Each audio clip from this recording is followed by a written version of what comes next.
Siempre tenemos competidores, así que bien, bienvenidos. Vamos, ¿quién más por aquí? ¿Quién más por acá? ¿Quién están llegando? ¿Quién está llegando? Aquí tenemos Batista, Samaniego, bienvenidos, bienvenidos. Domínguez, Rengifo, está aquí Ariana. Bienvenida. ¿Quién más por aquí? ¿Quién más por acá? A la orden, bienvenidos. Bien, el tema de hoy es la segunda parte del módulo de soluciones electrolíticas, es lo que nos corresponde ahora ya para terminar el semestre. Todos deben estar atentos, les envié el cuestionario, ahí un buen resumen de las cosas que debemos conocer de este módulo. Bien, por acá tenemos Gómez, bienvenida, Cristel, bienvenida. Y comenzamos entonces con las soluciones electrolíticas. Por supuesto que hasta ahora solamente hemos visto sustancias que no se disocian. Ahora tenemos sustancias que se disocian en iones y su característica es que conducen la electricidad.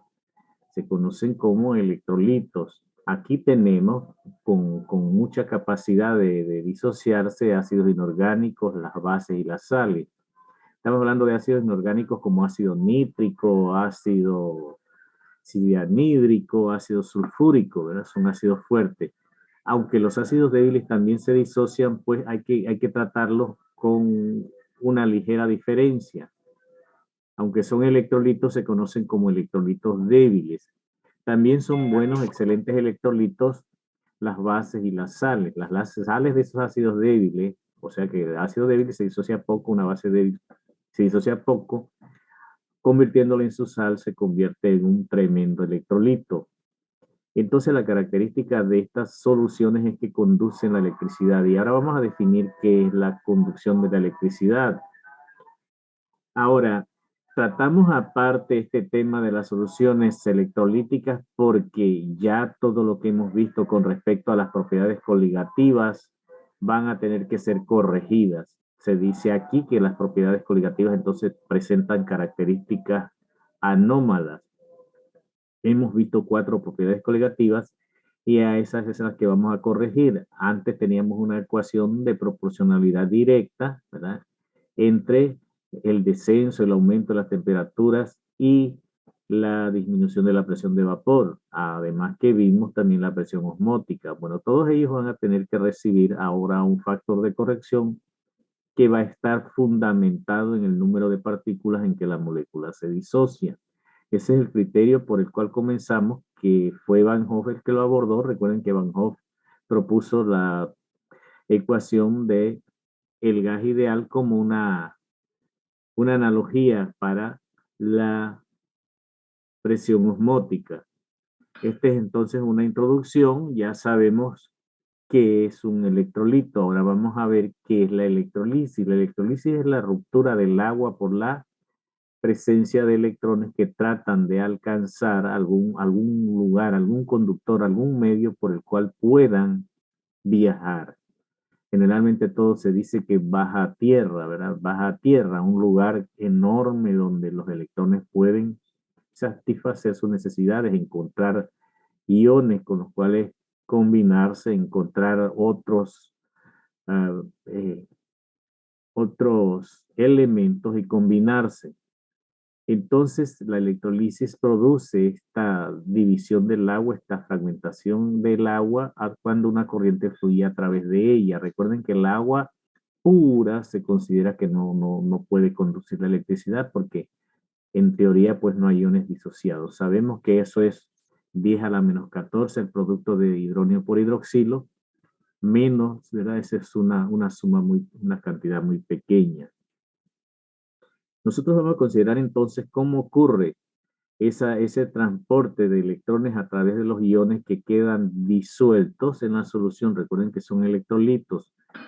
Y aquí iniciamos diciendo que nuestro enfoque va a estar basado en electrolitos fuertes. Hemos visto que los ácidos orgánicos son electrolitos débiles en general y que ellos siempre van a estar bien en soluciones concentradas o bien en soluciones diluidas. Esos son los aspectos interesantes que ya hemos visto para las soluciones, que en el caso de las propiedades coligativas hablamos de soluciones diluidas. Bien, aquí también vamos a llegar al punto de tener soluciones diluidas, porque a soluciones concentradas es cuando encontramos tremendas discrepancias entre teoría y práctica. Vamos entonces a la conducción electrolítica. Aquí en pantalla tenemos primeramente que considerar un recipiente. Aquí no le vamos a poner dimensiones, ni volumen, ni nada. Simplemente un sistema que considere qué ocurre a grandes rasgos en la electrolisis. Lo primero que necesitamos es una fuente de electrones, una fuente que se va a constituir en una batería. Una batería tiene un lugar donde se acumulan los electrones y una parte que no tiene que ser la parte posterior, puede ser al lado, puede ser una división de una celda con algún material. Esos electrones están ávidos de escapar de allí. Para eso necesitan un conductor. Un conductor es un material por el cual pueden viajar. Buenos conductores son los metales, el oro, la plata, el aluminio son excelentes conductores.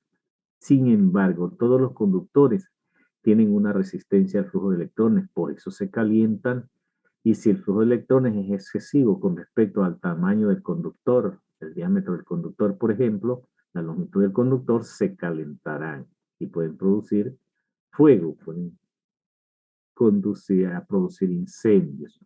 Bien, aparte de eso, entonces los electrones los vamos a hacer viajar a través de lo que se conoce como un cátodo y un ánodo, que son partes metálicas por las cuales pueden llegar al medio. En este caso es una solución acuosa de sulfato férrico, una sustancia que genera entonces iones férricos y el anión sulfato.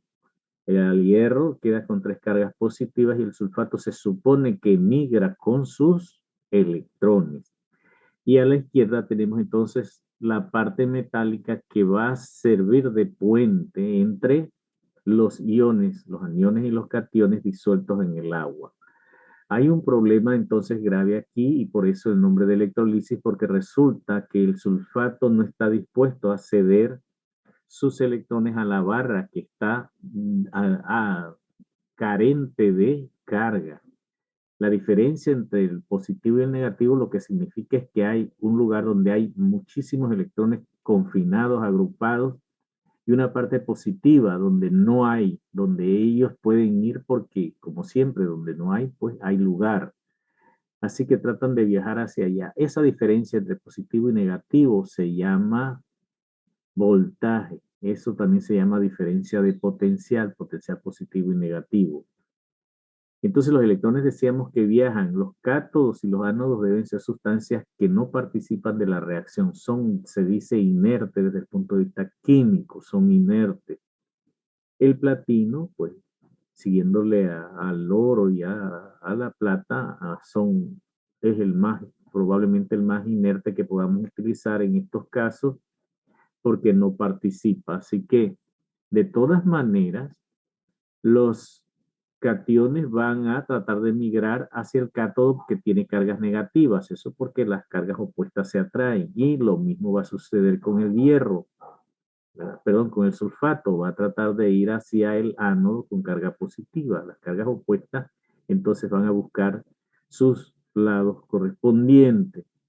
Ahora se va a acumular alrededor del cátodo un montón de iones férricos, pero no todos ellos pueden entonces tomar a la vez 3 electrones. Va a tomar uno, se va a reducir, ¿verdad? Por la presencia del electrón. Y acá, en el caso del sulfato, decíamos que no está anuente a dejar sus electrones así tan fácilmente. Entonces, lo que ocurre es que se ve forzada el agua a dividirse en hidrógeno e hidroxilo y a partir entonces del hidroxilo ceder un electrón que es el que va a correr por el ánodo hacia la parte positiva de la batería. En el trayecto, pues, se pierde mucha energía por la resistencia de los materiales, los cables, los electrodos, y finalmente, si en el medio hay alguna otra resistencia, un material de resistencia puede ser el que constituye una bombilla, de las bombillas al vacío tradicionales, y muchos otros elementos por donde transiten los electrones va a haber calor. Por mucha tecnología todavía tenemos que el televisor se calienta, que la cafetera se calienta aunque ya haya terminado su trabajo. siempre hay un efecto entonces de pérdida de energía en el trayecto. Así ocurre entonces si la bombilla la ponemos, la evidencia es que el tungsteno, el pedacito de alambre incandescente va a dar la sensación de que hay suficiente brillantez para dar luz. Ese es el tipo de ejemplo que podemos hacer aquí con fines comparativos de lo que es la conducción electrolítica en una celda sencilla. El medio agua y para disolver, y el electrolito pues puede ser cualquier electrolito que se disocie, y esa es la relación que a nosotros nos interesa, porque vamos a tener electrolitos fuertes como dijimos y van a haber electrolitos débiles, y aquí esta transferencia nos va a indicar mediante su conductividad las características particulares. Generalmente estas características las vemos en tablas, en manuales de física y química, encontramos para un electrolito, y a lo mejor las características si queremos preparar una batería con estos acumuladores y ver qué ocurre. Recuerden que una batería de carro es una batería, un elemento construido para que esté revirtiendo esta reacción, para que pueda acumularse, pero no funciona por sí sola, necesita el alternador que, aunado a la energía que consume el motor, va a estar entonces revirtiendo, y nosotros cuando necesitemos energía para bombillos, para arrancar, o bien en la noche cuando necesitemos los faros, elementos incandescentes, vamos a utilizar esa energía almacenada. Pero si no sigue cargándose, eventualmente en 1 hora o 2 horas quedaremos a oscuras. Bien, entonces ya tenemos claro, un flujo de electrones se va a constituir entonces en una corriente. ¿Sí? Una solución vamos a tener que, ya dijimos que los cationes hacia la parte negativa y los aniones hacia la parte positiva. O sea, esos elementos los introducimos allí, los llamamos entonces los electrodos. Cátodo por donde entran y ánodo por donde salen. Es una parte de la construcción de la celda electrolítica, y que quede aislada. En este caso, vidrio no hay problema porque hay materiales que no conducen la electricidad. Entre esos, pues el caucho, el vidrio y los plásticos, los más conocidos.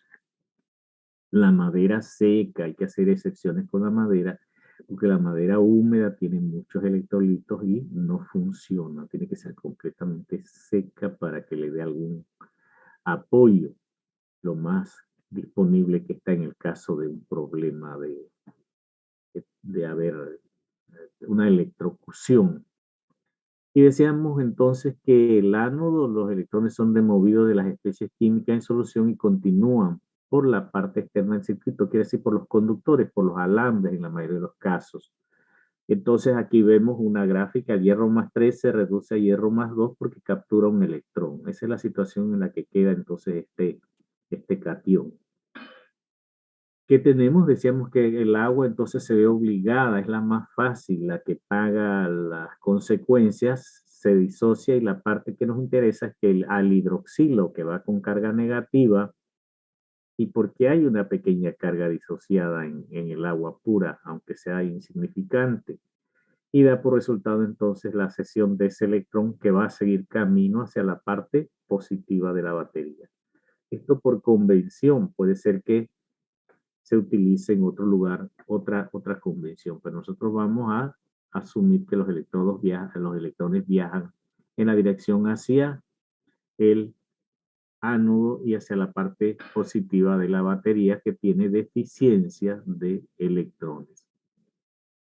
El tema entonces más importante que vamos a tocar hoy es la conductividad a través de esta celda electrolítica, pero en temas de esta situación de las celdas electrolíticas nosotros le llamamos conductancia. ¿Sí? Conductividad ahora recibe el nombre en estas circunstancias de conductancia. Primero vamos a ver entonces que la resistencia de cualquier conductor al paso de los electrones o al flujo de electrones va a ser igual a la longitud, primero proporcional a la longitud del conductor e inversamente proporcional al área de corte transversal o seccional de ese conductor. Puede ser un alambre cuadrado, cúbico, el más común es el redondo, puede ser cilíndrico, y la resistencia es igual entonces a una constante por L sobre A. Esa constante que ven ustedes aquí en amarillo le vamos a llamar ρ. Rho es la resistencia que se da como un estándar entre dos caras opuestas de un cubo de 1 centímetro del conductor. Eso se conoce como resistencia específica. Entonces nosotros podemos hacer una celda con estas características para calcular la resistencia específica. Recuerden, R mayúscula es resistencia y aquí es igual en cualquier celda. Ahora, la resistencia específica, ¿verdad?, está dada por una constante de proporcionalidad relacionada con la longitud y el área de corte. La conductancia sería entonces el recíproco. Recuerden que no le vamos a llamar aquí conductividad, sino conductancia. Cuando ustedes citen en su internet conductancia, los va a llevar a este tema, electrolítica. La conductancia entonces va a resultar el recíproco de la resistencia. Aquí tenemos R en amarillo y aquí tenemos lo que sería, tal como lo estoy mencionando ya, 1 sobre R, ¿verdad? El recíproco de la resistencia. La resistencia se da en ohmios y la conductancia entonces sería el recíproco, mos. Esas son las unidades. Se expresa en unidades recíprocas la conductancia. Del ohmio pasa a denominarse mho o mos, plural de mho. Bien, haciendo una combinación de estas ecuaciones, reemplazamos aquí lo que vale R en el denominador de la ecuación de arriba, la que estoy señalando, 1 sobre R, queda de esta manera. Lo podemos multiplicar R1 por el recíproco y nos queda de esta manera. La segunda ecuación en anaranjado es un manejo algebraico, ¿verdad? 1 sobre ρ multiplicado por A sobre L. Bien, al recíproco de la resistencia, recuerden que el recíproco de la resistencia es conductancia. Se le llama conductancia específica. 1 sobre ρ es conductancia específica, pero no lo vamos a seguir utilizando como 1 sobre ρ, sino que le vamos a dar un nombre nuevo. A 1 sobre ρ le vamos a llamar K pequeña y su nombre es conductancia específica. Entonces acumulamos términos. R grande es resistencia. 1 sobre R es conductancia, el recíproco de la resistencia. Y ρ es resistencia específica, recibe el nombre de específica. Y el recíproco recibe el nombre de conductancia específica. Esto lo deben tener bien clarito en los nuevos términos que estamos acuñando aquí. Y entonces sus unidades serían mol por centímetro. Para acá, la conductancia específica. Ahora volvemos otra vez a introducir los valores conocidos y la K pequeña, puesto que nosotros tenemos que podemos despejar aquí ρ, despejar aquí ρ en términos de conductancia, de área de corte seccional y de longitud, nos quedaría la K pequeña como C por L sobre A. Eso es invirtiendo nuevamente, reemplazando, invirtiendo los términos. Ahora vamos a ver, ya tenemos los elementos. Nosotros necesitamos ahora medir la conductancia de la solución. Para ello las soluciones van a tener que expresarse en algunas unidades conocidas. Pueden ser molaridad o normalidad y todo eso acude a un número de partículas en solución. Y las partículas ahora van a ser muchas dependiendo de la relación estequiométrica entre el catión y el anión. En el sulfato férrico decíamos que tenemos 3 hierros y 2 sulfatos, ¿no? Tenemos así, sulfato férrico. ¿Sí? Esa es la relación estequiométrica de la que estamos hablando. Ahora, la resistencia grande, la R de la celda, que es ρ por L sobre A, recuerdan, ρ por L sobre A es la resistencia, directamente proporcional a la longitud, inversamente proporcional al área de corte seccional. Se va a medir en cualquier celda. Ahora el asunto es que nosotros necesitamos elaborar una celda para hacer soluciones. Y ahora esta celda la vamos a tener que estandarizar. Si la celda ahora no puede ser en el mismo vaso químico porque dijimos que ahí no determinamos volumen, no determinamos cuánto sulfato, ni dijimos siquiera cuál era la concentración del sulfato férrico.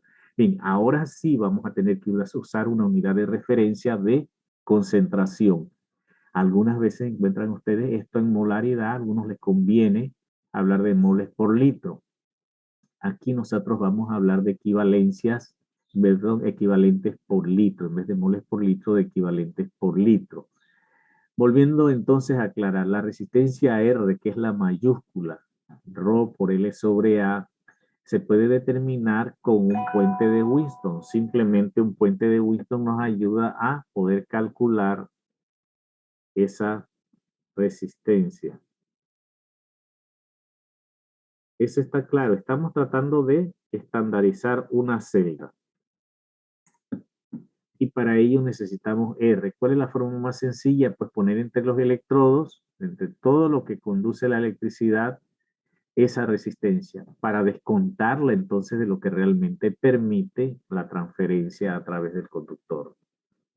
Ahora, la conductancia específica la podemos calcular a partir de la resistencia R, ¿verdad? La conductancia específica, que es K pequeña. Hasta ahora no hemos hablado de ninguna constante relacionada con la conductancia en equivalentes o en moles por litro. Ahora estamos hablando nada más de las características de K pequeña, que es 1 sobre Rho, ¿verdad? Y de la R grande.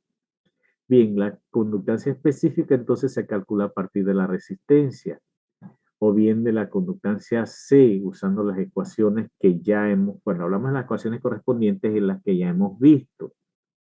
Bien, L sobre A para la resistencia es difícil de calcular, por eso acudimos a un puente de Winston, ¿sí? Porque R es Rho por L sobre A.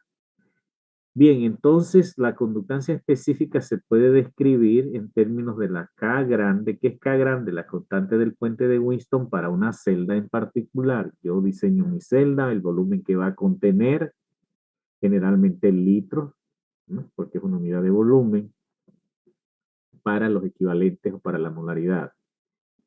K sería K grande por C, pero K grande por C, ¿verdad? C es 1 sobre R. Así que lo que hemos introducido en la última ecuación que vemos aquí es K multiplicado por 1 sobre R, que es igual a C.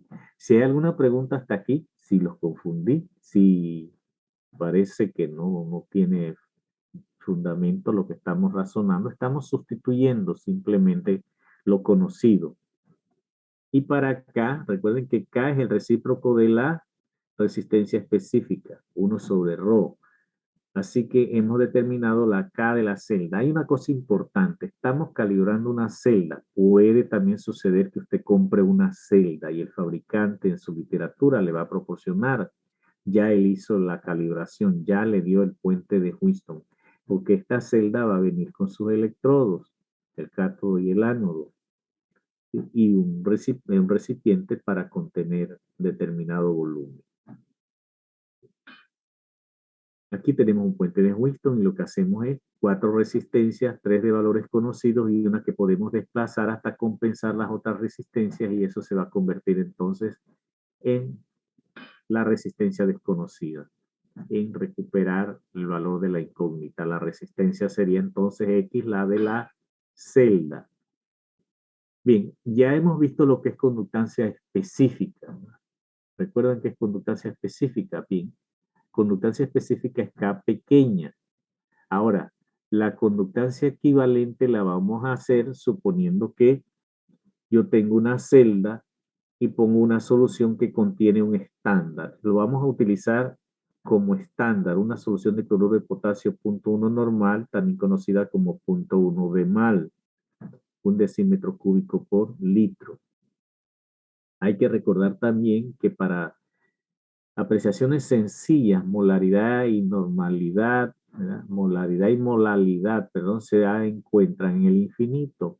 Cuando la solución llega casi a cero, pues no hay molaridad y molalidad, no hay diferencias significativas. Y que para el cloruro de potasio, molalidad y molaridad y normalidad son prácticamente iguales, entonces. O sea que el cloruro de potasio, su peso molecular es igual a su equivalente. Valencia más 1 y valencia menos 1. ¿Alguna pregunta hasta aquí? Estamos abordando ahora el problema de que tenemos una celda y conocemos o no conocemos K. Vamos a ver si conocemos K, R grande, la resistencia. Vamos a utilizar entonces cloruro de potasio, 1/10 normal. Esa cantidad que requerimos es con mucha precisión, utilizando 5 decimales.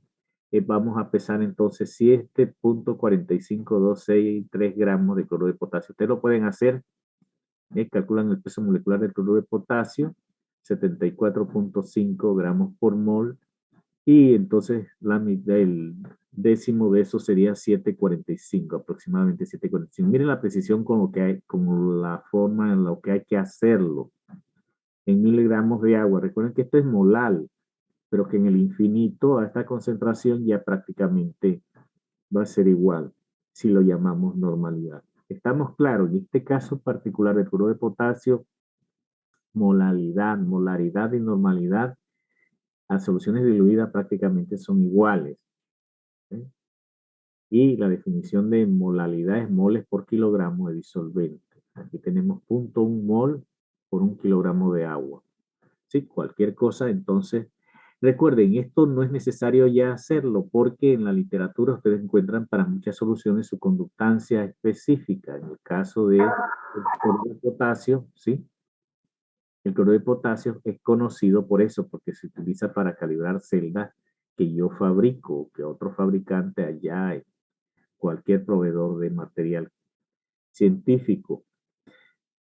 Bien, entonces ya lo tenemos. Con este dato que hemos conseguido, una solución que contiene esa concentración, nos vamos a el cálculo de la K grande. K, ya sabemos que K es K pequeña es K sobre R o K por C, ¿se acuerdan? La conductancia específica es K sobre R, o como R es el recíproco de la conductancia, podemos repasar. Lo primero es K, lo que queremos, dice el problema. Vamos al ejemplo. Dice que una solución 0.1 de mal de cloruro de potasio se colocó en una celda. Esa celda la estoy fabricando yo, asuman, de la cual se desconoce la constante K porque no tengo un puente, la constante K, pero sí tengo la resistencia que la puedo obtener con un puente de Winston. Esa R es 3469 ohmios. Recuerden las unidades de resistencia a 25 grados como temperatura estándar. Y que calculemos la K de esta celda. También R y K de la celda. Bien, K es K pequeña por R, así que como ya tenemos el valor de K para esta sustancia, la multiplicamos por su resistencia y obtenemos ahora la constante de la celda. Bajo esos volúmenes, esta constante de la celda va a ser como se llama, constante, ¿verdad? Constante de la celda a este volumen. 0.1 era por kilogramo o por litro prácticamente. Ahora vamos a ver el siguiente paso. ¿Qué otra información podemos conseguir de mi celda que estoy en paso de fabricarla? Cuando la celda mencionada en el problema anterior se llenó con una solución de sulfato de sodio 0.01 normal. Fíjense que sigue siendo, ¿ves?, por litro. La resistencia fue 397 ohmios. ¿Cuál es la conductancia específica de la solución? Recuerden que es K pequeña. Una vez que yo estandarizo con un valor conocido de K, yo puedo poner otras soluciones en la celda y obtener cualquier K pequeña o conductancia específica.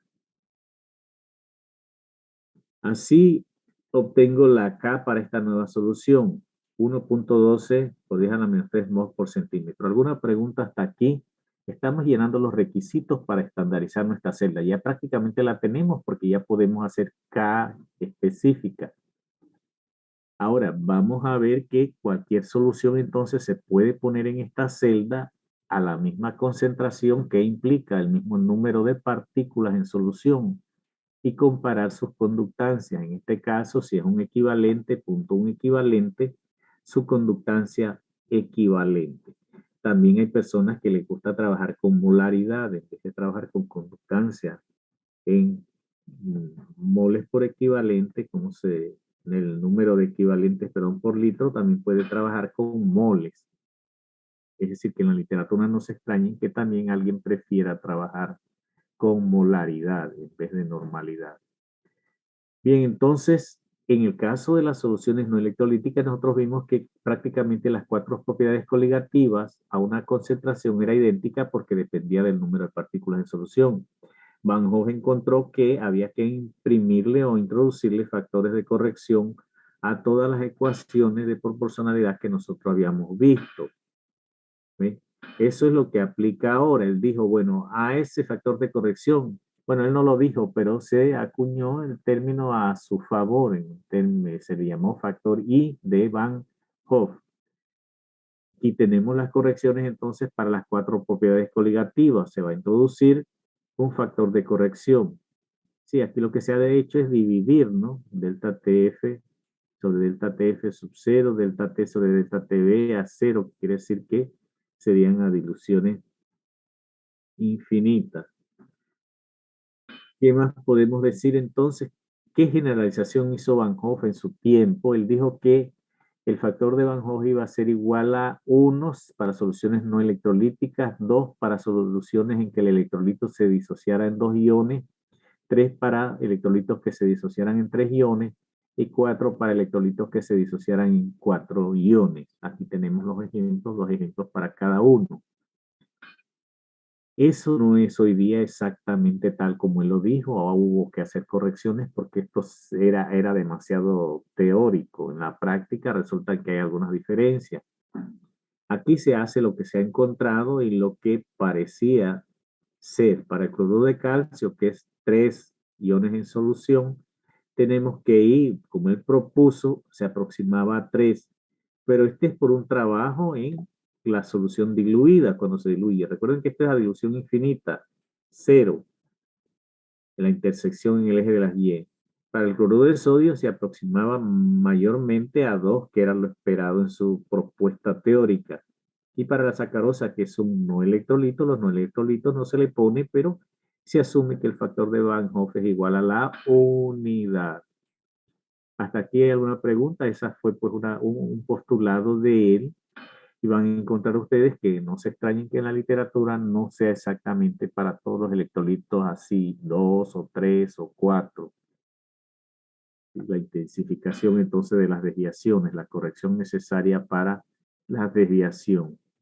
¿Por qué ocurren estas desviaciones? Como lo vamos a ver, ya él estaba estudiando la posibilidad de que los iones se mantuvieran interactuando todavía a cortas distancias. Es decir, si no se diluyen lo suficiente a soluciones concentradas, todavía no podemos medir estas propiedades como lo hacíamos con los no electrolitos, porque hay atracción entre las cargas de distintos signos. Bien, ya hemos estudiado entonces la conductividad. Hemos dicho que los metales tienen una gran habilidad para conducir los electrones, la conducción metálica. También los ácidos bases y sales débiles en solución acuosa pues producen esta característica. Aquí se hace énfasis nuevamente en que lo que nosotros estamos hablando como conductancia pues se refiere a la conductividad eléctrica de los iones. Todo esto es un poquito de repetición de lo que ya hemos visto. Si lo ven en la literatura, no se vayan a confundir. Y la conductancia equivalente, vamos a redefinirla otra vez. Tenemos que mencionar un equivalente por litro. Eso es lo que queremos nosotros. Comparar la conducción, la conductividad de una fuente de electrones de la misma capacidad a través de un número definido de partículas. Entonces lo hacemos en términos de equivalente, ¿no? Un equivalente o punto un equivalente, como quieran. Eso va a significar que al final la definición va a estar dada en términos de un equivalente. Así que si ustedes tienen una solución punto uno normal, quiere decir que tiene un equivalente por litro, ustedes van a tener que, para tener las partículas ¿eh? en igual solución, van a tener que poner un equivalente en 10 litros. Sí, porque las comparaciones se van a hacer, la estandarización se va a hacer en equivalentes por litro. Y vamos a ver si aclaramos esto. Entonces, la conductancia en términos de conductancia equivalente se definen por este simbolismo de una V mayúscula invertida. Esa sería la conductancia equivalente. ¿Cómo se obtiene? Multiplicando la conductancia específica, que es la K pequeña que ya vimos al inicio, por el volumen en mililitros que contiene un gramo equivalente de soluto. Esa es una estandarización. ¿Ven? Dice que la conductancia equivalente definida en gramo equivalente de soluto por litro es lo que nosotros conocemos. Ese volumen se le llama volumen del equivalente, volumen sub E. Vamos a ver ese volumen va a ser 1000 centímetros cúbicos. Esto no es más que una igualdad, 1000 centímetros cúbicos por litro, ¿verdad? Eso es equivalente porque un litro tiene 1000 centímetros cúbicos. Dividido ahora, la letra amarilla está en el cociente por la concentración equivalente por litro. Eso nos da el volumen que contendría un equivalente para todas las comparaciones en términos de un equivalente por litro, las unidades estén separadas la misma distancia. Las unidades estén separadas la misma distancia. Entonces, esa conductancia equivalente va a ser igual a la K pequeña, que es la conductancia específica por ese volumen que contiene un equivalente. Pero el volumen que contiene el equivalente es aquí 1000 sobre C. En este caso, en concentraciones de gramos equivalentes por litro. Así, entonces, vamos a ver un problema. Dice, la conductancia equivalente de una solución de cloruro de potasio cuya concentración es 0.01 normal, la cual tiene una conductancia específica. Aquí no se extrañen, es para introducirlos a la posibilidad de que en la literatura encuentren otro simbolismo. En vez de K pequeña, que usaron L. Esa conductancia específica que vamos a utilizar aquí como K pequeña es igual a la L, que es 0.001413, por el volumen que contendría esta cantidad. El volumen que contendría esta cantidad dice que hay una centésima de normales, un centésimo equivalente por litro. Así que deberían haber 100 veces más volumen para contener uno normal, que es un equivalente. Eso nos daría 1000 sobre C, que son 100.000 litros. 100.000 litros contendrían esto. Acuérdense que son cuestiones de estandarizar, de referirse cuál es el equivalente en este caso para una cantidad de uno normal, uno equivalente, porque aquí nada más es un centésimo normal. Eso daría 141.3 no centímetros cuadrados por equivalente. Esta es la misma ecuación que esta. Recuerden que esto es K pequeña, no es un signo nuevo. ¿Ven? Aquí ven 0.001413, aquí también está 0.01413, aquí faltó un 0. ¿Ven? Aquí tenemos entonces definida. Y acá abajo está restablecida, como decíamos, otra vez se recalca. La conductancia equivalente se define como la conductancia de una solución con suficiente volumen para contener un gramo equivalente del soluto. Como es 0.01, son 100.000 litros, lo cual hace que esta celda sea una celda imaginaria. Ya no necesitamos entonces con toda esta información, sino con el valor calculado a partir de los conocidos o bien en la literatura. Para sustancias generalmente conocidas se pueden encontrar estos valores. Recuerden, la celda ahora se convierte en una celda imaginaria porque donde tendríamos en el laboratorio una celda que contuviera 100.000 litros, aproximadamente unos 26 galones por ahí. Así es como se consigue.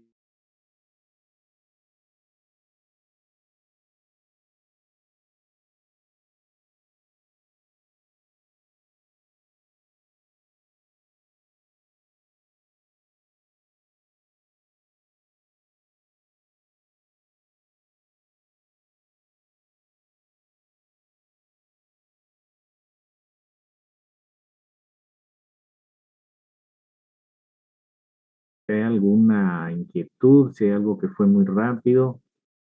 Recuerden, hay muchas cosas que se repiten a veces tratando de aclarar y que pueden pensar que estamos tratando un tema diferente, pero se trata de lo mismo. Sí, pregunte si hay alguna incógnita. O podemos hacer un pequeño resumen sobre cómo valorar la conductividad comparativamente con distintas sustancias electrolitos o electrolíticas. Si yo quiero valorar la conductancia equivalente de una solución, uno normal de sulfato férrico, uno normal de cloruro de potasio, uno normal de tal, primero es que establecemos el número de partículas que hay. Eso, por eso les gusta a algunos hablar en términos de molaridad. ¿verdad? Porque cuando hablamos de equivalente no hay que dejar de tomar en cuenta, como dijimos, que el Profe, disculpe, ¿está compartiendo?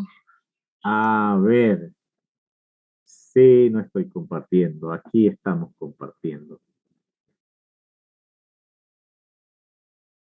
Aquí vamos un segundito. Vamos a ver si me ayuda. Ahora sí estamos compartiendo.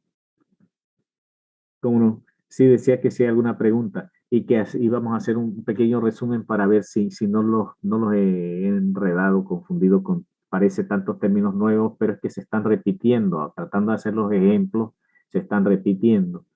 Uno es, lo primero importante es que la mayoría de los materiales tienen resistencia, ¿verdad? La resistencia a la conducción eléctrica. Entonces, en una celda electrolítica, esa resistencia hay que medirla para descontarla y que todo el paso sea producto de la capacidad que tiene entonces la celda de llevar esos electrones hasta la parte positiva de la batería o de la pila. En este caso, se confunde, siempre digo yo, una pila y una batería. Un conjunto de pilas es una batería. Y aquí indistintamente, pues hablamos de batería, sea una o sea un montón. Decimos, la batería de un carro tiene 6 celdas, que cada una provee 2 voltios. Cada una provee una diferencia potencial de 2 voltios que se suman, se encajan, se suman y dan 12 voltios. Y con 12 voltios, entonces el amperaje es importante, que es la cantidad de electrones. Ya los amperajes se refieren al flujo por un conductor, por tiempo, ¿verdad? Los amperios, hora o como sean definidos en términos de tiempo. Entonces decíamos que tenemos la resistencia igual a ρ, una constante por L sobre A, porque encontramos que hay una relación de proporcionalidad directa de R con la longitud del conductor y una relación de proporcionalidad inversa de R con el área de corte seccional de ese conductor. Y luego de ahí definimos la conductividad, que aquí en este módulo le llamamos conductancia. Va a ser el recíproco 1 sobre R. Entonces, como sabemos R, lo reemplazamos en la ecuación y tenemos otro término.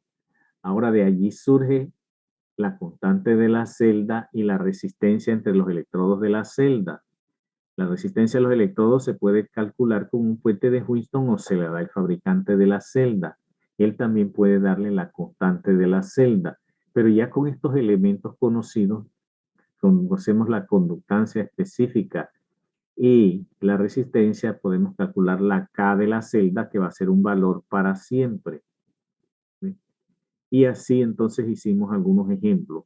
Finalmente vimos que todas las expresiones estandarizadas de conductividad equivalente se da entonces en términos de una cantidad de partículas, un equivalente, por litro de solución.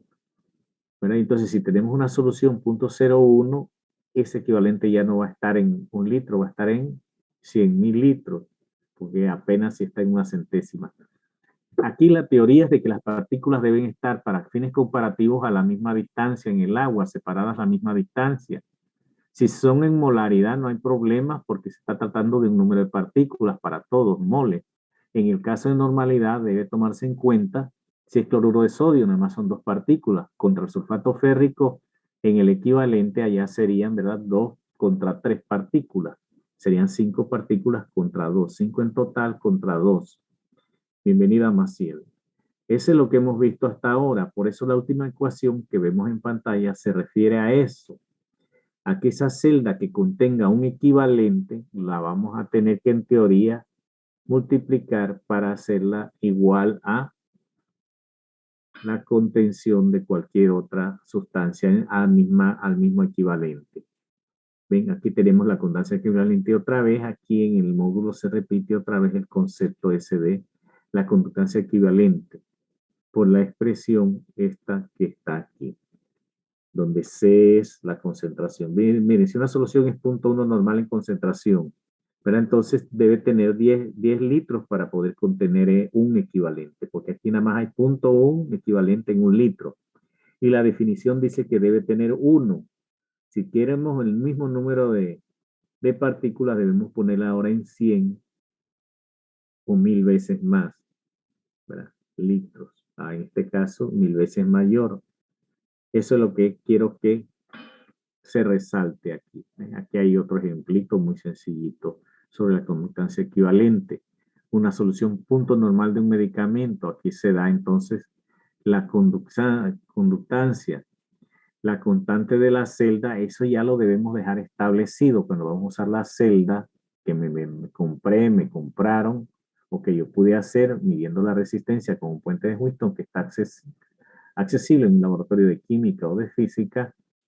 Esa constante de la celda fue 0.500 centímetros recíproco y que calculemos la conductancia específica. Aquí vamos para atrás, ¿verdad? Luego que tenemos la conductancia específica, la metemos en la ecuación que corresponde y podemos encontrar la conductancia equivalente, porque tenemos la concentración de la solución.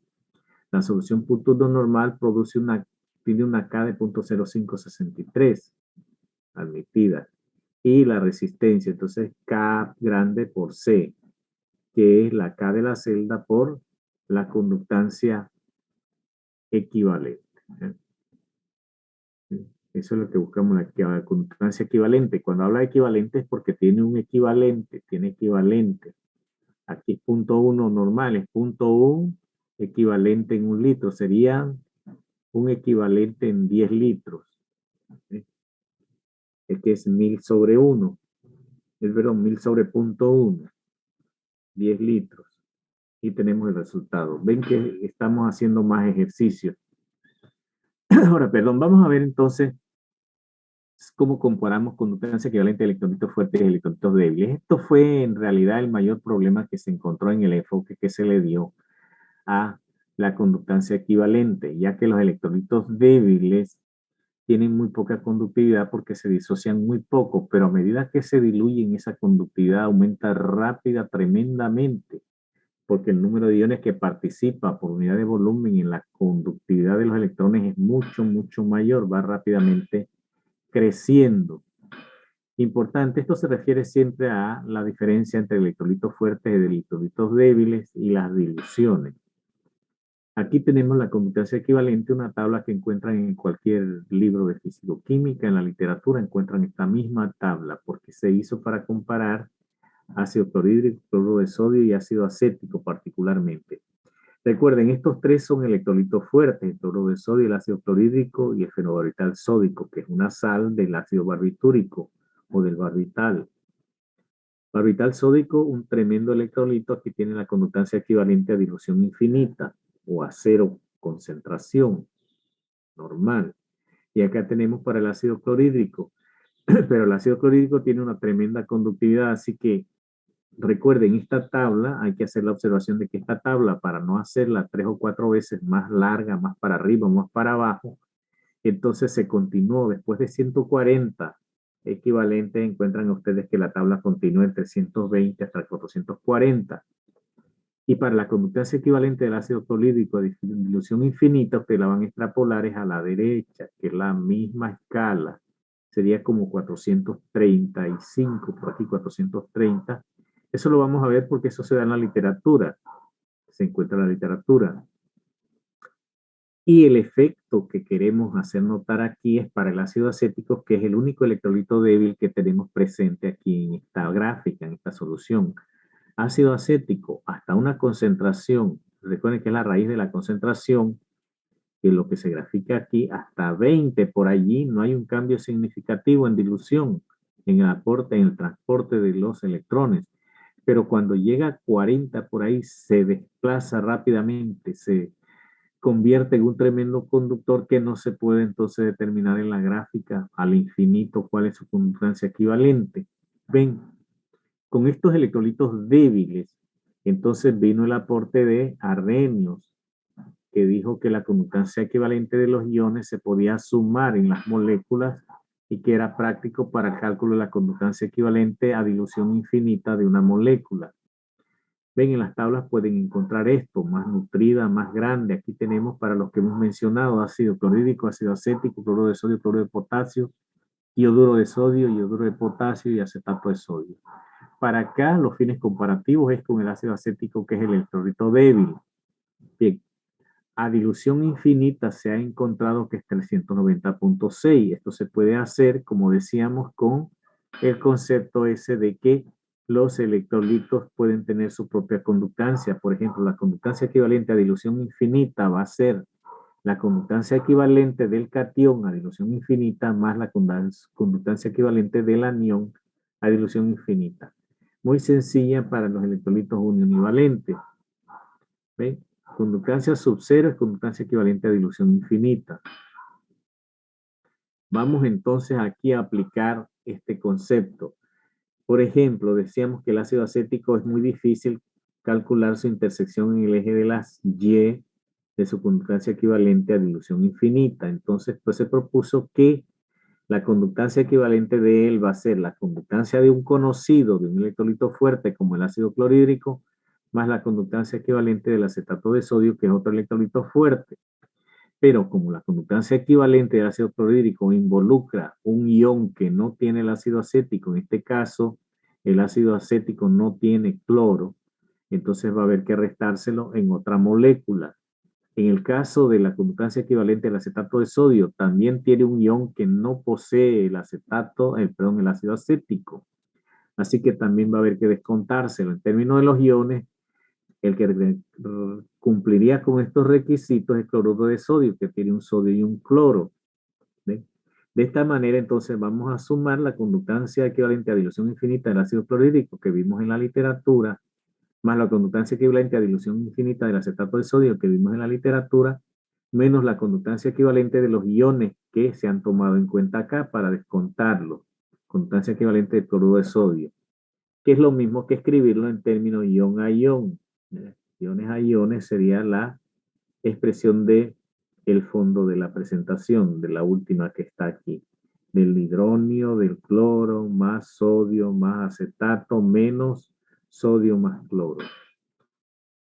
Eso lo podemos ver a través de un ejemplo para el ácido barbitúrico que dijimos que era también un electrolito débil, conductancia del hidrógeno más conductancia del fenobarbital. Podemos utilizar otra vez el ácido clorhídrico, podemos encontrar la del fenobarbital sódico y restarle la del cloruro de sodio. Visto de esta manera, entonces, la conductancia equivalente a dilución infinita para el ácido clorhídrico es 426.2 mol centímetros cuadrados por equivalente, más 73.5 mol por centímetro cuadrado por equivalente, ese es para el fenobarbital sódico, sale de la literatura, menos 126.5 como la conductancia equivalente a dilución infinita del cloruro de sodio, sale de la literatura, y entonces hacemos algebraicamente la suma, pues la suma de los que y restamos 126.5. Así obtenemos indirectamente, esa fue la aplicación a el cálculo de la conductancia equivalente de iones. Mabelis, aquí está Mabelis, bienvenida Mabelis. ¿Alguna pregunta sobre lo que hemos hecho? Definir la conductancia equivalente por moléculas y la conductancia equivalente por iones. Nos permite entonces calcular la conductancia equivalente a dilución infinita de un electrolito débil. Aquí están conductancia equivalente para algunos iones, para el hidrógeno, para el litio, sodio, potasio, amonio, calcio, más 2, sulfato, menos 2, magnesio. Miren que con signos positivos o negativos se ha calculado. Mira, aquí tenemos este sulfato menos 2, sí lo tiene acá, pero como es negativo, aparece acá. ¿Ven? Los aniones, hidroxilo, cloro, debe ser que este se corrió para allá. El bromo, el yodo, el acetato. Aquí tienen en la literatura, no tienen que memorizarse eso, pero sí tienen que tener una idea, deben tener una idea. Por lo menos lo que tratamos aquí de enfatizar es que esta teoría aplicaba perfectamente para los electrolitos fuertes, pero los electrolitos débiles necesitaban hacer consideraciones especiales, puesto que ellos aumentan y en general la conductividad equivalente aumenta con la dilución. La conductividad específica no necesariamente. Cuando se dice aumentan, no es que significa que sea 2 o 10 o 20 o 50 veces, pero se puede afirmar que aumentan con la dilución. Recuerden que vamos a dilución infinita y que calculamos ese intercepto a dilución infinita. ¿Alguna pregunta? Hemos pasado entonces el tema de la conductancia equivalente a dilución infinita. Ahora, el grado de disociación, más adelante vemos que se puede medir como la conductancia equivalente de una solución a una concentración dada sobre la conductancia equivalente a dilución infinita, que es donde se va a encontrar el máximo de conductancia equivalente por intersección, teóricamente o imaginariamente. Bien, ese fue Arrhenius que introdujo su teoría de la ionización, diciendo que la razón también de ionización podía ser conductividad equivalente a cualquier concentración sobre conductividad equivalente a dilución infinita. Eso lo podemos ver en un ejemplo muy sencillo. Conductancia equivalente del ácido acético, que es un ácido débil, sería su conductancia equivalente, ¿verdad? Para el caso de ácido acético 10 a la menos 3 molar, sobre la conductancia equivalente que se encontró para él a dilución infinita. Recuerden, esta solución tiene una conductancia equivalente de 390.6 y a 1 por 10 a la menos 3 de 48,15. Esto da una relación de disociación que se le llamó alfa. Alfa en este caso es 0.12 o un 12% de disociación. Lo que hoy no es cierto, es de allí donde surgen las diferencias, porque hoy se sabe que el ácido acético solamente se alcanza a disociar en un 1%, es un ácido débil.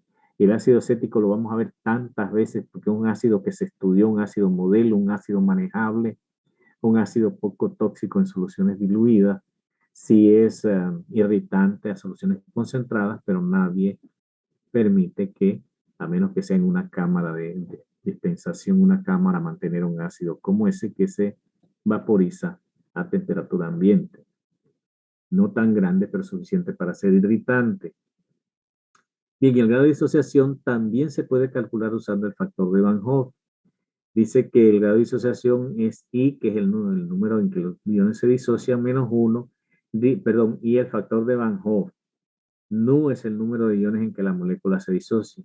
Con esta ecuación vamos a ver el resultado para una solución de ácido acético, la misma solución, y resultó que eran comparables, ¿verdad? Comparables, porque aquí teníamos entonces I como 1.12, ven que I no siempre es 2, en el caso de este ácido débil, que es 1.12 menos 1, que es una constante.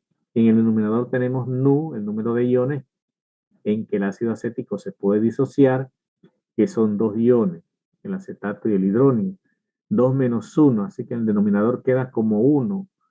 1,12 menos 1 es 0.12 sobre 1, 0.12, que también es consistente con un 12%, pero estos resultados en sí concuerdan entre las dos aproximaciones de Arrhenius y Van Hoff, pero no resuelven. Ya les he propuesto el hecho, cuando lo comparamos con el conocimiento actual, de que no era entonces razonable utilizar esto como concepto, porque el ácido acético se sabe en todos lados que se disocia solamente alrededor de 1%, que sería 0.01 en concentración, en la razón de alfa.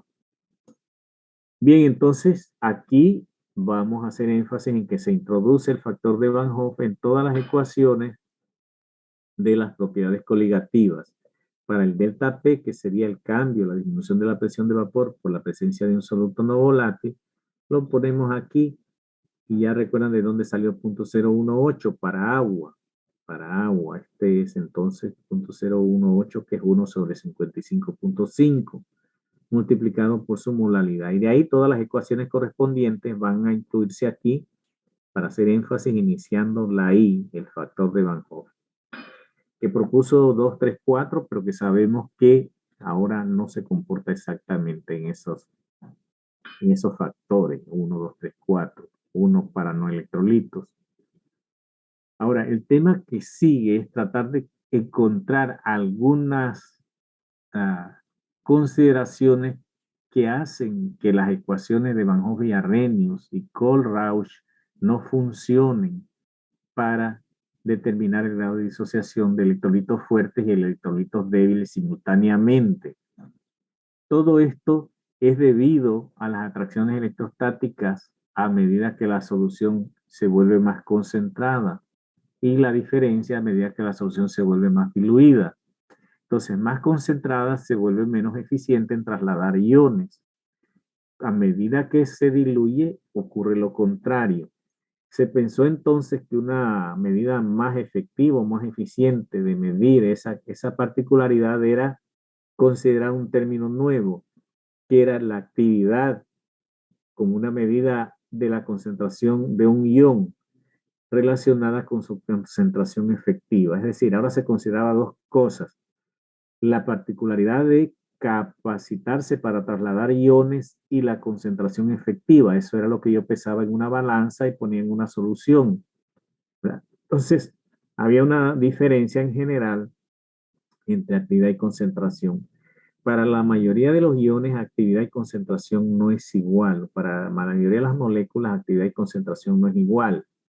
Casi siempre el cociente de actividad sobre concentración daba igual a menos la unidad. En ese cociente de actividad sobre concentración se le llamó gamma o coeficiente de actividad, que puede estar definido en términos de molaridad, molalidad o fracción molar. Nosotros lo vamos a asumir en términos de molaridad, ¿sí?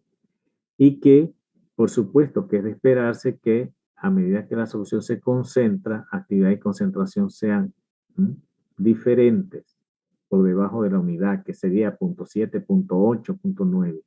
Raras excepciones puede ser que la actividad sea mayor que la concentración. Pero actividad sobre concentración se le llama gamma. Y se puede calcular también en términos de los iones, actividad de los iones, el promedio, actividad iónica media, que va a dar un coeficiente de actividad iónico medio. Recuerden que mencionamos actividad y gamma, coeficiente de actividad, que A sobre la concentración da gamma. Si hay M, concentración y efectiva y actividad son iguales, entonces A sobre M es igual a 1. Bien, aquí está definido y es porque hemos escogido expresar este tema en términos de molaridad. Bien, entonces aquí tenemos la expresión que corresponde. Recuerden que esto es molaridad. Nosotros decimos que vamos a escoger molaridad para hablar de actividad de los iones. Recuerden entonces gamma, coeficiente de actividad en la escala molar. A sobre C es lo que da gamma. A igual a C, gamma igual a 1. Los términos nuevos. Ahora decíamos que actividad se puede calcular en términos de la participación de cada uno de los iones. Entonces esa sería actividad iónica media y gamma sería coeficiente de actividad iónica media. Dice que en soluciones diluidas por debajo de un centésimo molar, los dos coeficientes de actividad, en el caso de molaridad y molalidad, son iguales. Otra vez, aquí aplica el criterio ese de que a dilución infinita se encuentran los valores, molalidad y molaridad. Sí, ahora ya tenemos eso como un disco rayado, ya lo sabemos, de hecho, ya lo tenemos. Vamos entonces a seguir insistiendo en que hay una concentración efectiva que le vamos a llamar actividad y una concentración teórica, que es lo que vamos a la balanza y pesamos y lo ponemos en una solución. Ese es el comportamiento de los iones. Ahora necesitamos es cómo calcular actividad y cómo calcular coeficiente de actividad iónica. Para el agua tenemos un valor de referencia estándar, el coeficiente de actividad del solvente agua es la unidad, no hay ningún problema con él. ¿Eso que implica? Que A igual a C, que actividad igual a concentración igual a la unidad. Porque tenemos que partir de algún valor estándar, ¿no? Un valor estándar. Dice que a dilución infinita, donde los iones están tan ampliamente separados de manera que no interaccionan el uno con el otro, la actividad de unión es igual a su concentración. Fíjense el término dilución infinita y lo que nosotros hemos empleado en la gráfica. Dilución infinita también la comparamos con cero, el intercepto del eje Y con el eje X para las diluciones. O sea que sigue siendo un valor teórico imaginario a dilución infinita. Pero es un punto de partida. En todo momento, en toda investigación, tenemos que partir o bien de lo que hayamos nosotros hecho anteriormente o de lo que vamos a investigar en la literatura, hasta dónde llegó el último que investigó sobre el tema. Entonces, ya aquí, claro, A sobre C es el coeficiente de actividad. En términos de concentración se le llama práctico. En términos de los dos iones se llama coeficiente de actividad iónico medio. Para un electrolito, entonces, con carga positiva y negativa, la actividad iónica media, como está señalando aquí en celeste claro, va a ser la actividad del catión elevado a su relación estequiométrica en esta combinación, multiplicado por la actividad del anión a su relación estequiométrica en esta combinación molecular. Elevados, lo que está entre paréntesis, elevados a 1 sobre la sumatoria de las relaciones estequiométricas, que sería M para el cation y N para el anión, 1 sobre M más N. Y ahora hay que definir entonces, por ejemplo, un caso, el cloruro de sodio, la actividad iónica media del cloruro de sodio, así escrito nada más en teoría en la fórmula, reemplazando lo que hemos visto acá en la presentación anterior, va a ser así, actividad del sodio más tiene solamente una valencia positiva, la actividad del cloro menos valencia negativa 1, pero la relación estequiométrica A es 1 y acá A también es 1. Así que estaría elevado a 1 sobre 1 más 1. Las relaciones estequiométricas en la combinación de cloruro de sodio es un sodio y un cloro. Eso va en el denominador. La actividad iónica media del cloruro férrico, para variar, este es un poli, ¿verdad? Y genera muchos iones. Aquí tenemos la actividad del hierro y a la actividad del cloro menos 3. Ahora tenemos un hierro por cada 3 cloros. Y a esto va en el denominador. 1 más 3 da 4. No estamos sumando menos 3, que es una valencia negativa. No es eso lo que estamos usando, sino las relaciones estequiométricas. 1 aquí para el hierro se combina con 3 cloros para dar el denominador, que es la suma de A del hierro más A del cloro. ¿Sí? Preguntas hasta aquí. Esto se convierte en la actividad iónica media entonces del cloruro férrico. No hemos dicho ahora cómo vamos a llegar hasta ahí todavía. Vamos lento, nada más que utilizando la ecuación general y luego utilizando ejemplos de qué iría en cada caso dentro del paréntesis redondo. Ahora, si la actividad es gamma de C por C, el coeficiente de actividad de C por C, obtenemos la expresión, podemos factorizar. Gamma por C es la actividad iónica media para el cation y acá tenemos para el anión. Aquí gamma más, C más, acá gamma menos, C menos, elevados a sus relaciones estequiométricas. Bien, entonces, este AM, este AN y utilizando la ecuación 1 sobre M más N en el exponente. ¿Ven? Ahora factorizamos. Ahora me refiero a factorizar algebraicamente aquí los coeficientes de actividad iónicos de cada uno, el cation y el anión, elevados a la misma potencia y ahora los otros factores que es la concentración molar del cation, concentración molar del anión, ¿verdad? Ahora, aquí en estos casos, recuerden que tienen unos coeficientes. Acá A es 1 y A es 3. Acá es A1 y acá es A1. Bien, aquí hay que multiplicarlos para ver cuál es la concentración real de iones. ¿Ven? Entonces, esto es otro poquito de manejo algebraico para gamma más menos, que es coeficiente de actividad iónica medio. Aquí tenemos la actividad iónica media. Y acá tenemos que C más. C más es la concentración total. La concentración total va a ser la relación estequiométrica por la concentración molar. C menos va a ser la concentración total por la relación estequiométrica. O sea, partículas. ¿Cuántas partículas van a haber de hierro? Va a haber, si este fuera hierro 0.1 molar, va a haber hierro 0.1 molar por 3. ¿Eh? Y si fuera acá por 1, si nada más es un hierro, y acá en el caso del cloro, sería también 0.1 multiplicado por 3 veces, porque la molécula cloruro de férrico habría 3 veces esa cantidad. ¿Alguna pregunta hasta aquí? ¿Algo que no esté claro? Este es un manejo algebraico que ustedes pueden hacer y vamos a ver qué es lo que necesitamos. Hasta ahora la propuesta es que si no tenemos todos los valores, no vamos a poder calcular un coeficiente de actividad iónico o una actividad iónica media. Aquí tenemos los coeficientes de actividad iónica medios. Están en el eje de las Y, desde 0, intercepto C, C con 0, 0 con Y y X, los ejes. Aquí tenemos para el sulfato de zinc, para el cloruro de sodio y para el cloruro de calcio. Ven las actividades iónicas medias y cómo todas van a ir coincidiendo a dilución infinita, ese concepto teórico imaginario, la concentración cero, raíz de molaridad, van a ser la unidad. Recuerdan que lo vimos. ¿Alguna pregunta hasta aquí? Ahora dejamos hasta aquí el tema, dejamos ciertas incógnitas que vamos a tratar de resolver en la próxima clase. ¿Qué concepto nuevo vamos a introducir? Lewis y Debye y Huckel para afrontar este problema de las interacciones electrostáticas de los iones o multiiones en solución. Ahora sí, polielectrolitos, vamos a utilizar la fuerza iónica. ¿Recuerdan la fuerza iónica? Yo estoy asumiendo que ustedes la han pasado, pero no hay tiempo para verla, hay tiempo para hablar de la fuerza iónica.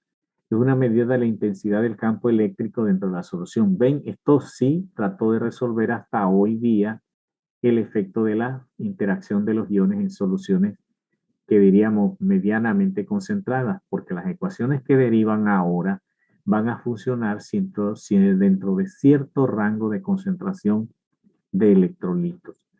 Pasada más allá, no solo va a ser perjudicial la concentración de iones, porque el agua es la que hidrata, la que ayuda en la solubilidad, su particularidad, su constante dieléctrica, va a ser la que ayude. Entonces, con cada aumento de concentración, vamos a tener que interponer factores a una ecuación muy sencilla que nos va a dar entonces coeficiente de actividad iónica que está pendiente hasta aquí. Pero para calcular el coeficiente de actividad iónica, tenemos que repasar un poco la fuerza iónica. La fuerza iónica dice que es la mitad de la sumatoria de todas las concentraciones de los iones por su valencia al cuadrado. Cada uno C por Z al cuadrado, cada ion.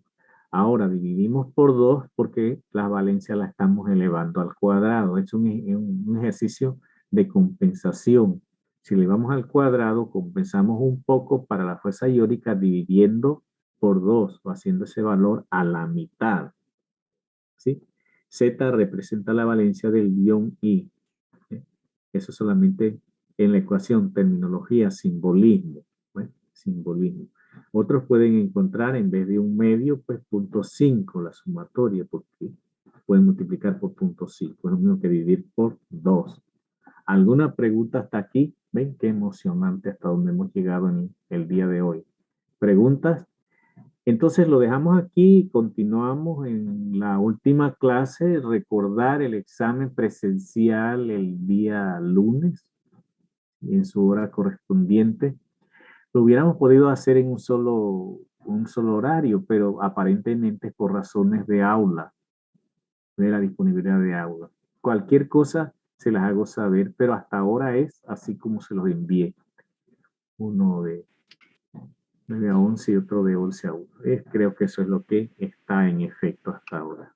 ¿Alguna pregunta?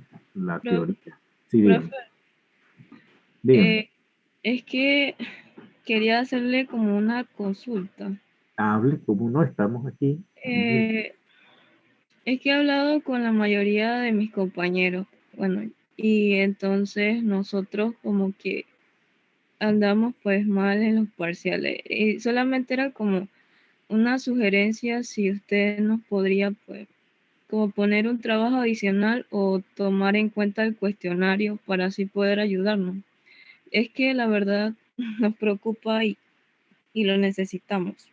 Vamos a ver cómo salen en este tercer examen parcial. Vamos a ver qué, porque estos temas son bastante sencillitos. De mi parte, yo lo que he tratado es de enviarles el módulo y de que el material corresponda a los módulos, es decir, que lo puedan encontrar. Si ustedes pueden ver, uno de los asuntos a veces ventajosos, a veces desventaja del profesor es que, como en mi caso, yo las preguntas y los problemas son paralelos a los problemas que les doy resuelto.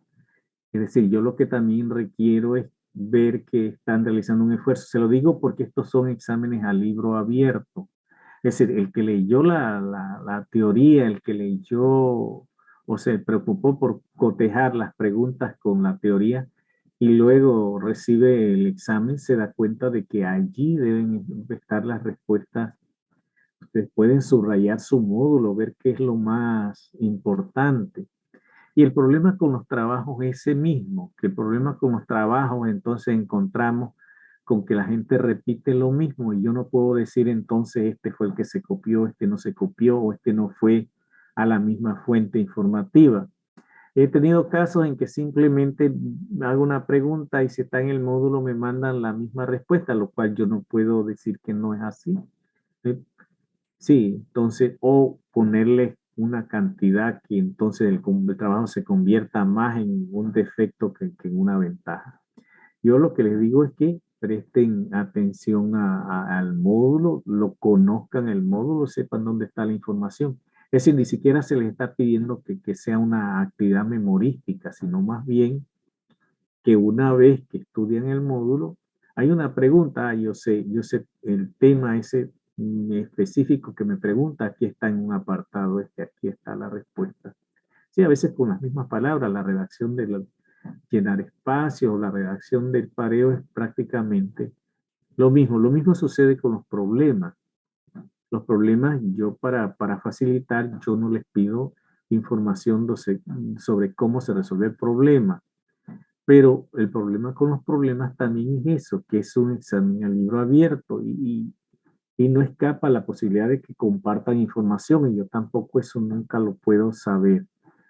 Entonces, ¿qué diría yo? Pues que repasen más intensamente los módulos y vamos a ver lo que ocurra. Todavía tenemos el examen semestral y tenemos que, yo considero que el laboratorio debe ser un material que les ayude, donde vayan bien los laboratorios, sean, ya yo no creo que sean laboratorios prácticos, pues son laboratorios también de talleres o teóricos. Así que esa es como yo veo el asunto y como yo les sugiero que sigan adelante. Recuerden que los parciales nada más valen el 36%. 12, 12 y 12, independientemente, en este caso el módulo es más corto, se subdivide en soluciones electrolíticas y no electrolíticas, donde el módulo nada más es de no electrolíticas, tomarlo en cuenta, solo no electrolíticas para el sábado.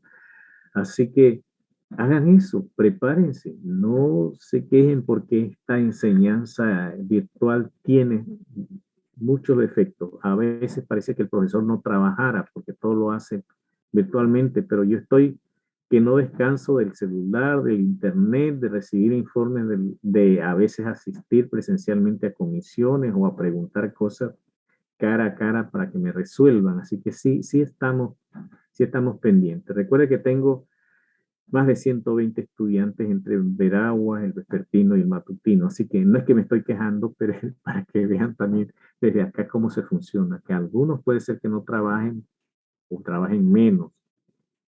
¿Sí? Porque hay profesores, miren, 4.000 profesores, 80.000 estudiantes, le toca entre 15 y 20. Nos queda un minuto. Así que hay unos que trabajan con 20 estudiantes y yo trabajo con 100 y 120 y 80. ¿Sí? Dejamos de compartir alguna otra cosa, tenemos un minuto nada más o nos volvemos a incorporar. Profe, ¿y usted va a mandar el último examen también como los dos primeros? O sea, el examen. Si ustedes lo requieren para comparar, ¿cómo no se los mando?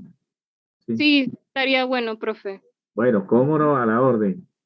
Nos vemos, saludos, cuídense. Profe. Bueno, Hasta luego, profe, que tenga buen día. igual. Sí, le escucho.